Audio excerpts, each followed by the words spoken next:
Africa is the world's second largest and second most populous continent after Asia in both cases, at about 30.3 kilometers square, including adjacent islands. It covers 20% of the Earth's total land and 9% of the Earth's total surface area. At about 1.4 billion people, it accounts for 18% of the Earth's population. Jesus spoke in parables, the other workers spoke in proverbs, but I, Senator AJ, speak with illustrations and examples.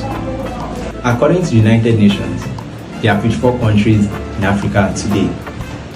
One of the most popular suggestions for the origin of the name Africa is it is derived from a Roman name for a tribe living in the northern part of Tunisia, known as the Berber people, but the Romans called them Afri. Prince Henry was a Portuguese explorer, often known as the Navigator.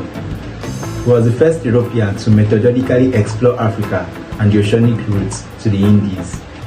Before the name Africa, Africa was known to be called Aukebulan, meaning the Garden of Eden or the mother of mankind, because it is believed that the Garden of Eden is in Africa. How blessed are we? Kwame Nkrumah, the former president of Ghana, is known to be the father of African nationalism.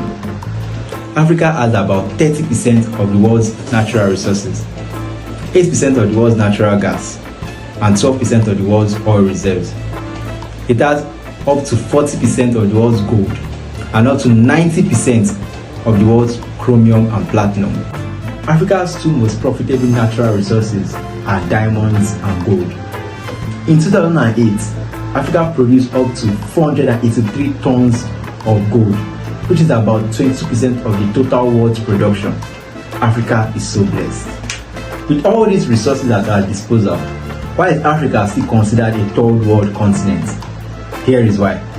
By the end of the 1960s, the idea of the third world came to represent countries in Africa, Asia, and Latin America who were considered underdeveloped by the West based on a variety of characteristics such as low economic development, low life expectancy, and level of poverty and diseases.